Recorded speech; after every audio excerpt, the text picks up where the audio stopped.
Hello दोस्तों, आप सभी का स्वागत है मेरे YouTube channel top exam warriors में। और मैं आज आप लोगों को 10 ऐसा क्वेश्चन बताऊंगा जो कि सभी एग्जाम में, चाहे वह भारत का कोई भी एग्जाम हो, सभी एग्जाम में यह प्रश्न निश्चित रूप से 100% पूछी जाती है। वो क्वेश्चन है अधिनियम और प्रोटोकॉल से संबंधित। तो आइए आज का वीडियो स्टार्ट करते हैं। आज का पहला क्वेश्चन है, मॉन्ट्रियल प्रोटोकॉल कब हुआ था? तो मॉन्ट्रियल प्रोटोकॉल आपको 1987 में हुआ था। अब इससे रिलेटेड और कुछ बातें जान लेते हैं। ये तो क्वेश्चन पूछता ही है। एक और क्वेश्चन पूछता है कि मॉन्ट्रियल प्रोटोकॉल में किस चीज पर ध्यान दिया गया था, कि किस चीज को नियंत्रित करने के लिए इस प्रोटोकॉल को शुरू किया गया था। तो आपको क्या था कि क्लोरोफ्लोरो जो कार्बन होता है, क्लोरोफ्लोरोकार्बन, इससे पूरे दुनिया को बचाने के लिए, हमारे ग्लोबल को बचाने के लिए, इस क्लोरोफ्लोरोकार्बन को नियंत्रित करने के लिए मॉन्ट्रियल प्रोटोकॉल जो था वो 1987 में हुआ था। कभी कभी पूछ देता है कि मॉन्ट्रियल है कहाँ, तो ये मॉन्ट्रियल आपको कनाडा देश में पड़ता है। कहाँ पड़ता है? ये आपको कनाडा देश में पड़ता है। इतना बातें इससे याद रखना है। नेक्स्ट क्वेश्चन पूछते हैं जो कि बहुत ही हर एग्जाम में, चाहे वो भले किसी का शिफ्ट में पूछ देवे, लेकिन ये हर शिफ्ट में पूछी जाती है, हर एग्जाम में पूछी जाती है। क्योटो प्रोटोकॉल कब हुआ था? तो क्योटो प्रोटोकॉल आपको 1997 में, यानी कि 1997 में हुआ था। अभी भी पूछा जाता है कि क्योटो प्रोटोकॉल किससे संबंधित है? तो क्योटो प्रोटोकॉल को कार्बन डाइऑक्साइड को नियंत्रित करने के लिए 1997 में क्योटो प्रोटोकॉल को शुरू किया गया था। अब पूछा जाता है कि क्योटो प्रोटोकॉल कहाँ है? क्योटो एक शहर है जो कि आपका स्थित है जापान में। क्योटो प्रोटोकॉल कहाँ स्थित है? तो यह जापान में है। कभी कभी पूछ देता है कि क्योटो की जो शहर है वह किस देश से संबंधित है, तो यह आपको जापान से संबंधित है।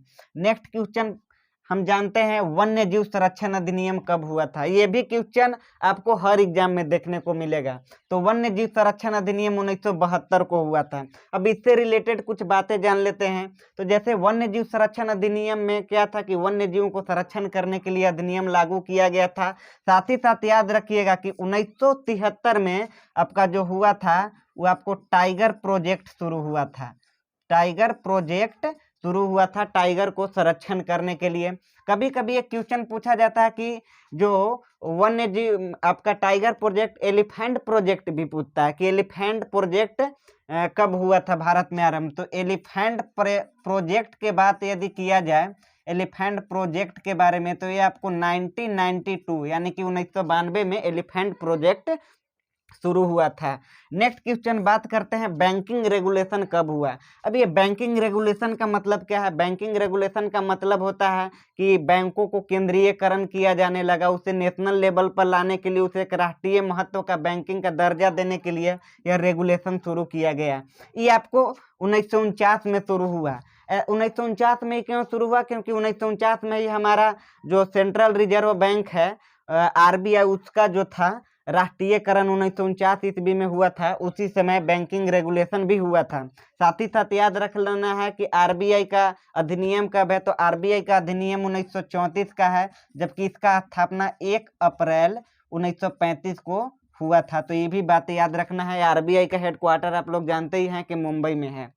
नेक्स्ट क्वेश्चन बात करते हैं, सूचना का अधिकार अधिनियम यानी कि राइट टू इंफॉर्मेशन एक्ट, यह कब लागू हुआ था? तो सूचना का अधिकार अधिनियम का मतलब होता है कि हमें देश के सूचना के बारे में जानना है, सूचना को पहुंचाना है एक दूसरे के पास, इससे संबंधित एक अधिकार यह अधिनियम है। ये आपको सूचना का अधिकार अधिनियम 2005 में हुआ था। तो ये भी आपको बात, इससे संबंधित एक और बात याद रखना है कि शिक्षा का अधिकार अधिनियम, शिक्षा का अधिकार अधिनियम 2009 में शुरू हुआ था, जबकि शिक्षा का अधिकार अधिनियम पूरे देश में 1 अप्रैल 2010 को पूरे भारत में लागू कर दिया गया था। तो ये दोनों क्वेश्चन पूछता है 100%। आप कोई भी एग्जाम अगर सेट भी मारते हैं तो आप देख सकते हैं। नेक्स्ट क्वेश्चन है, उपभोक्ता का संरक्षण अधिनियम कब हुआ था? तो आप लोग जानते हैं कि उपभोक्ता का संरक्षण अधिनियम 1986 में हुआ था। नेक्स्ट क्वेश्चन बात करते हैं, पेटेंट अधिनियम कब लागू किया गया था। देखिए ये दो चीज का होता है, एक जीआई टैग होता है, एक पेटेंट होता है। देखिए जीआई टैग का अधिनियम 1999 का था। जीआई टैग का अधिनियम कब का था, तो जीआई टैग का अधिनियम जो था वो आपका 1999 का था। और क्वेश्चन पूछता है कि जीआई टैग का हेडक्वार्टर कहाँ है, तो जीआई टैग का हेडक्वार्टर आपको चेन्नई में है। एनटीपीसी में वो क्वेश्चन पूछा गया था। साथ ही साथ जीआई टैग कितने वर्षों के लिए दिया जाता है, तो जीआई टैग जो है वो आपको 10 वर्षों के लिए दिया जाता है। जबकि पेटेंट का अधिनियम कब लागू हुआ था, तो पेटेंट का अधिनियम 1970 में लागू हुआ था। ये कितने वर्षों के लिए दिया जाता है, तो पेटेंट का अधिनियम जो है यह 20 वर्षों के लिए दिया जाता है। ये दोनों क्वेश्चन पूछा हुआ है, तो इस तरह से इसको भी याद रखना है। नेक्स्ट क्वेश्चन है, घरेलू हिंसा से महिलाओं का संरक्षण अधिनियम कब शुरू हुआ था, तो घरेलू हिंसाओं से कहने का मतलब है कि महिला के साथ घर में मारपीट ना हो, इससे संरक्षण करने के लिए, महिलाओं को संरक्षण देने के लिए 2005 में एक अधिनियम आया था, घरेलू हिंसा से महिलाओं को संरक्षण करने के लिए।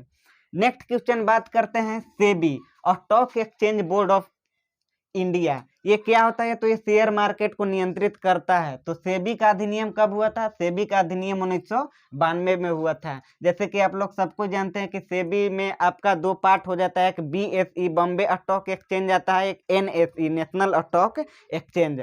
अब बॉम्बे स्टॉक एक्सचेंज के बारे में जान लेते हैं। पूरा एशिया का सबसे पुराना स्टॉक एक्सचेंज है, जिसका स्थापना 1875 ईस्वी में मुंबई आपका वर्ली में हुआ था, तो ये भी बात याद रखना है।